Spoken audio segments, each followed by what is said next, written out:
오늘 아침에 우리에게 주시는 하나님의 은혜의 말씀은 요한 2서 1장 3절의 말씀입니다. 요한 2서 1장 3절의 말씀 다 같이 읽겠습니다.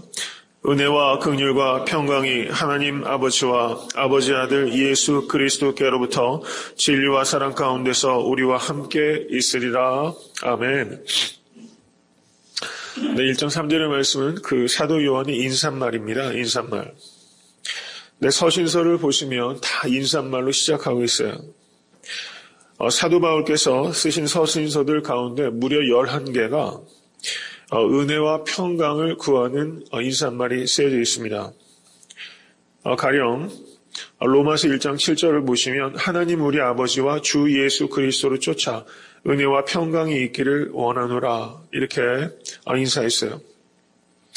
근데 이 인사가 사도 바울의 서신서 중에서 거의 똑같이 반복됩니다. 고린도 전서에서도 하나님 아버지와 주 예수 그리스도로 쫓아 은혜와 평강이 있기를 원하노라 이렇게 인사했어요. 고린도 후서도 마찬가지고 갈라디아서, 에베소서, 빌립보서 거의 똑같은 인사가 반복되고 있습니다. 은혜와 평강을 구하는 인사가 가장 전형적인 인사법이라고 할 수 있습니다. 그런데 오늘 1장 3절을 보십시오. 무엇을 구합니까? 은혜와 평강에다가 뭘 하나 더하고 있어요? 긍휼을 더하고 있어요. 긍휼을 더하고 있어요. 사도 요한의 인사는 은혜와 평강에 긍휼을 하나 더 더하고 있습니다. 이렇게 인사하는 서신서들이 몇 군데가 있어요. 디모데 전서 1장 2절을 한번 보시기 바랍니다. 디모데 전서 1장 2절.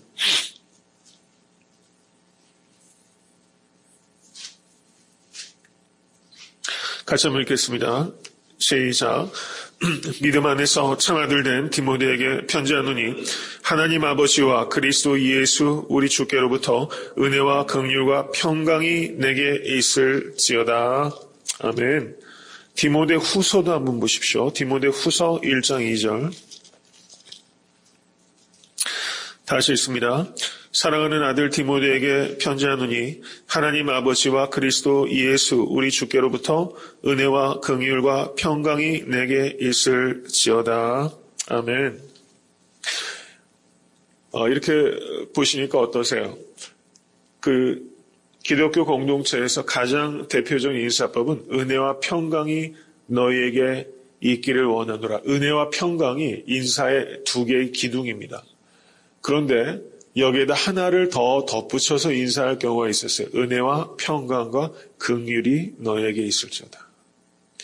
이 인사하는 거예요. 인사하는 것을 가볍게 생각하지 않으실 수 있기를 간절히 바랍니다. 특별히 한국 사람들이 좋은 건 인사를 잘하는 민족이라는 게 좋은 것 같아요. 한국 민족이 장점과 단점이 너무 분명한 민족인 것 같아요. 그래서 한국 사람들은 그래도 인사를 잘해요. 인사를 안 하면 무례하다고 하고 인사만 잘해도 반은 표현이 어떨지 모르겠지만 반은 먹고 들어간다 이렇게 하잖아요. 근데 참 관계가 그런 것 같아요. 인사 잘해야 됩니다.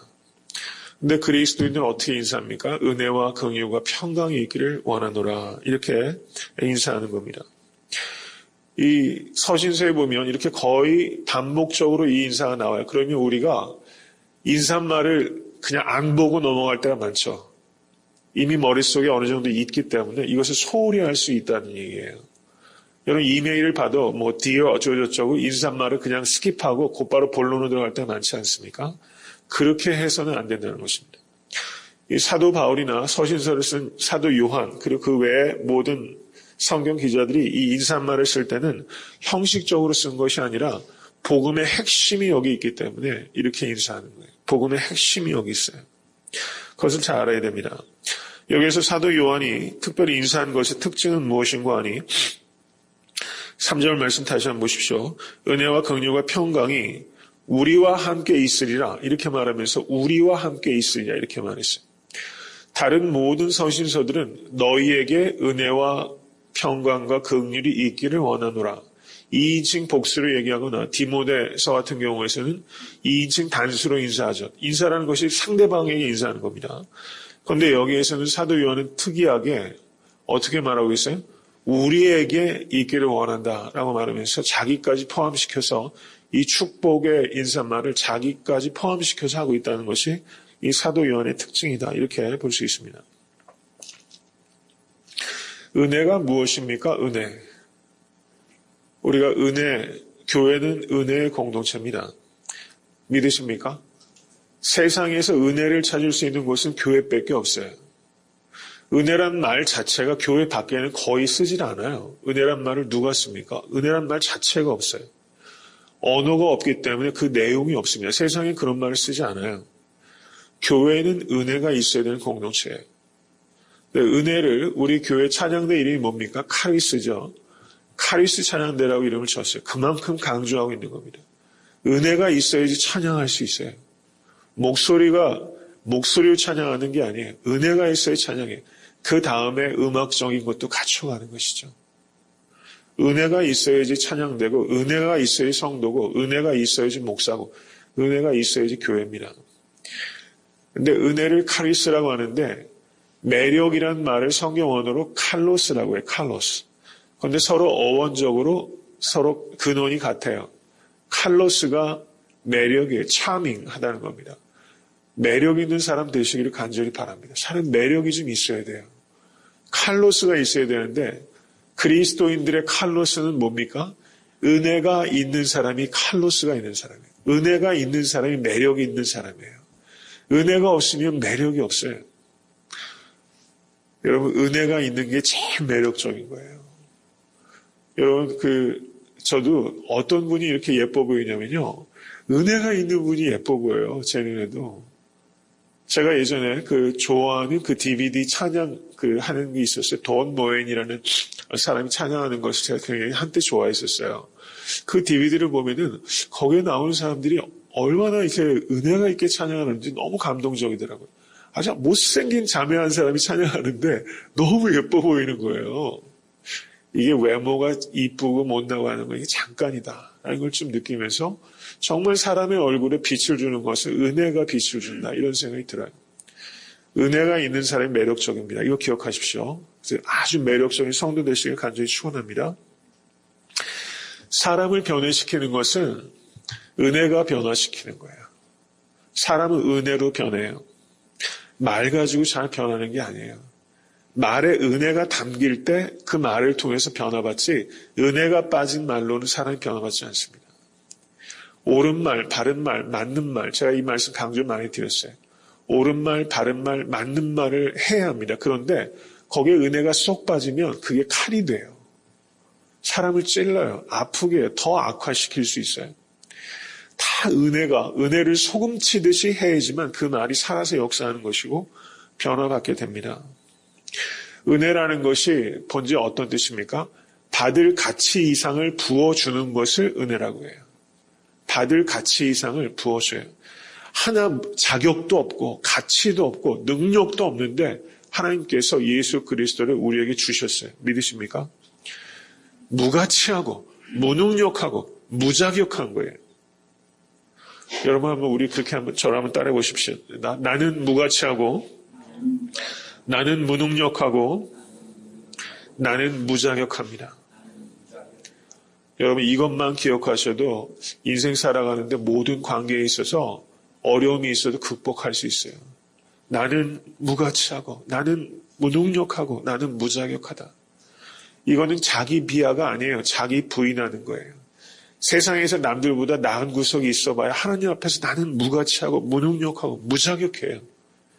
이것을 기억하는 게 은혜입니다. 그런데 하나님께서 넘치도록 은혜를 나에게 부어주신 거예요. 이것을 정말 깨닫는 사람은 변화받아요. 나를 새롭게 볼 수 있어요. 무가치하고 무능력하고 무자격하다. 이것만 보는 게 내가 아니에요. 이런 나에게 하나님께서 은혜를 부어주셨어요. 그게 나예요. 그렇기 때문에 나는 너무 가치 있고 너무 소중한 존재가 된 거예요. 예수 그리스도의 은혜를 빼면 우리는 아무것도 아니에요. 그런데 예수 그리스도의 은혜 때문에 우리는 너무 존귀한 사람이 된 거예요. 이것을 기억할 때 우리는 나에 대해서 새로운 관점을 가질 수 있고 옆에 있는 성도들을 새롭게 볼 수 있어요. 내 눈에 볼 때, 인간의 눈으로 볼 땐 무자격해요. 저 사람 너무 무능력해요. 저 사람 너무 무가치해요. 그렇게 볼 수 있어요. 근데 예수 그리스도의 은혜로 싹 보니까 그 사람이 달라 보이는 겁니다. 은혜가 달리 볼 수 있어요. 은혜의 눈을 가지실 수 있게 주님을 간절히 축원합니다.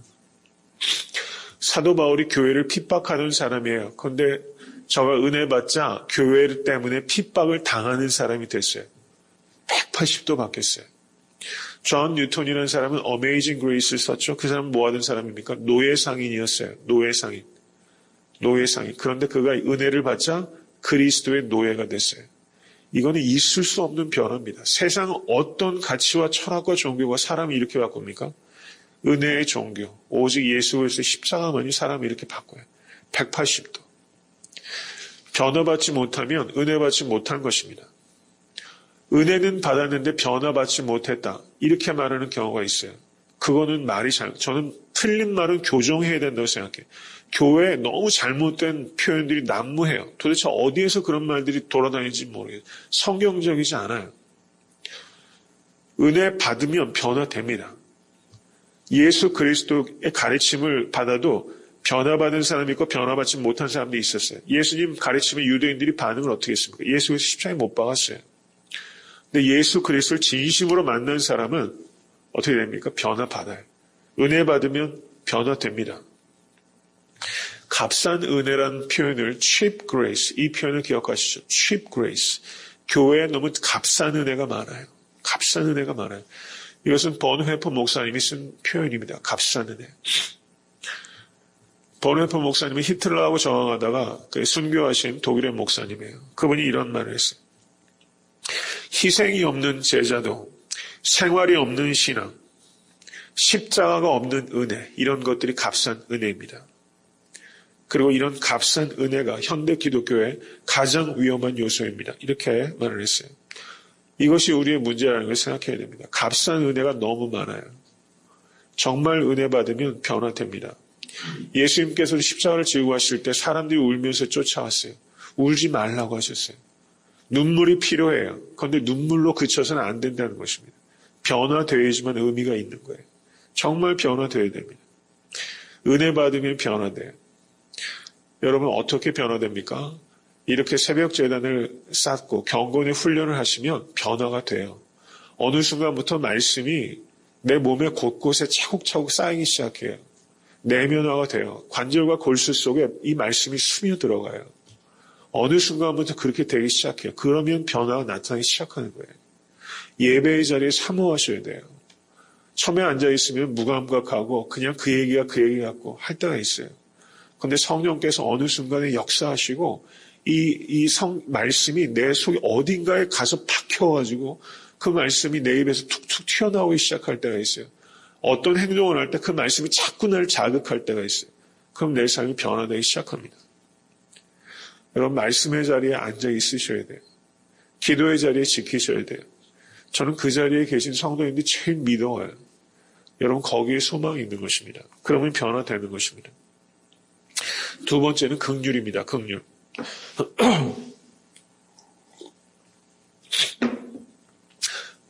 긍휼이라는 단어가 이 단어도 좀 기억해 두시죠. 엘레오스라는 단어예요. 엘레오스. 너무 중요한 단어니까 성경어로도 기억하시면 좋을 것 같아요. 카리스가 은혜고 긍휼은 엘레오스입니다. 이것을 영어로 뭐라고 그러죠? 긍휼을 compassion. com이 무슨 뜻입니까? 함께라는 뜻이에요. 함께. passion이라는 것은 열정 이런 뜻이 있지만 고통당하다 이런 뜻이 있어요. 함께 고통당하는 것을 긍휼이라고 그래요. 함께 고통당하는 것. 여러분 다메섹으로 사도 바울이 갈 때 예수 그리스도를 부활하신 예수를 만났어요. 그때 예수님께서 뭐라고 하십니까? 사도행전 9장을 한번 보십시오.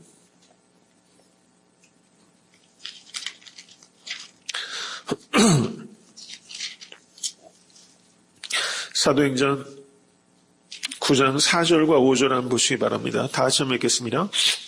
땅에 엎드려져 들음에 소리 있어 가라사대 사울아 사울아 내가 어찌하여 나를 핍박하느냐 하시거늘 대답하되 주여 리시오니까 가라사대 나는 내가 핍박하는 예수라. 여러분 예수님께서 공생의 기간 동안에 사도 바울로부터 핍박당하신 적이 없어요. 그런데 어떻습니까? 지금 나는 내가 핍박하는 예수라 이렇게 말씀하셨어요. 지금 사도 바울이 뭘 핍박하고 있어요? 교회를 핍박하고 있어요. 근데 예수님께서 하신 말씀 뭡니까? 교회가 핍박당할 때 나도 핍박당하고 있다. 이렇게 말하는 거예요.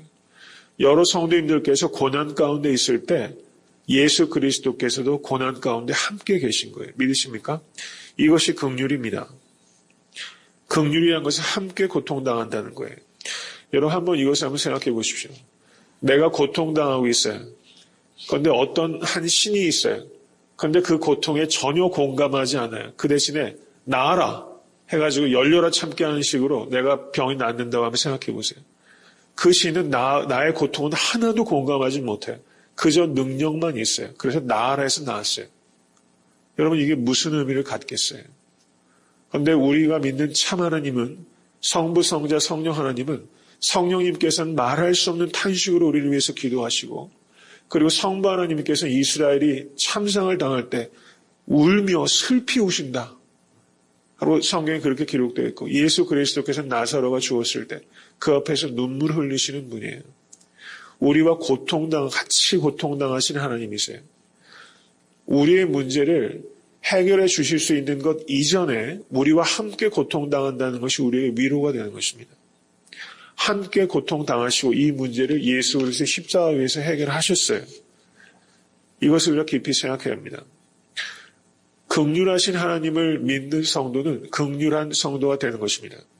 그럼 우리가 어떻게 긍휼을 나타냅니까? 여러분 성도님들 가운데 위중한 병 가운데 걸려 계시고 또 경제적으로 극도의 어려움 가운데 계신 분들이 계세요. 여러분 우리가 할 수 있는 것은 늘 한계가 있어요. 그게 안타까움을 가지고 있어요. 우리가 도울 수 있는 경제적인 도움과 실제적인 어떤 삶을 얼마나 우리가 공유할 수 있겠어요? 제한적이에요.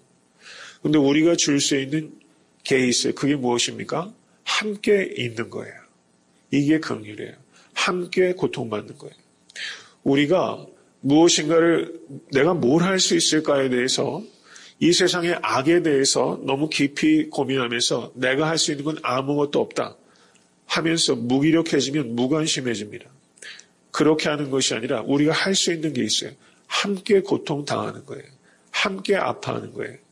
이게 긍휼입니다. 성도가 아파할 때 같이 아파할 수 있고 성도가 기뻐할 때 함께 기뻐하는 거예요. 여러분 함께 아파하는 것이 쉬울까요? 함께 기뻐하는 게 쉬울까요? 어느 쪽이 더 어려울까요? 함께 고통당하는 게 어렵습니까? 함께 기뻐하는 게 어렵습니까? 장로님 어떠세요? 그죠? 함께 기뻐하는 게 더 어려워요. 남들이 어려우면요. 그래도 우리가 양심이 있어서 같이 울어지는데 누가 잘 됐다 하면요. 그게 내일처럼 기뻐지기보다 괜히 시기 질투하게 되고 오히려 남들 잘 되면 다른 사람 성공하면 그걸 배 아파하고 있어요. 그죠? 그런 마음이 우리에게 있어요. 함께 기뻐하는 게 함께 고통 아파하는 것보다 7배는 어렵다. 이런 말도 있더라고요. 근데 가만히 보면 사람 속성이 그래요. 그래서 함께 아파하고 함께 기뻐하고 우리가 함께 좀 기뻐해주는 공동체가 됐으면 좋겠어요. 누구 자녀가 잘 됐다 그러면 같이 기뻐하고 내 자식이다. 우리 자식이다. 저는 우리 교회 성도님들이 자녀를 키우신 성도님들께서 특별히 그 생각을 하셔야 돼요. 교회에 보면요. 애들끼리 싸우다가 어른들이 싸우고 교회 떠나는 일들이 어느 교회는 너무 많아요. 너무 부끄러워요.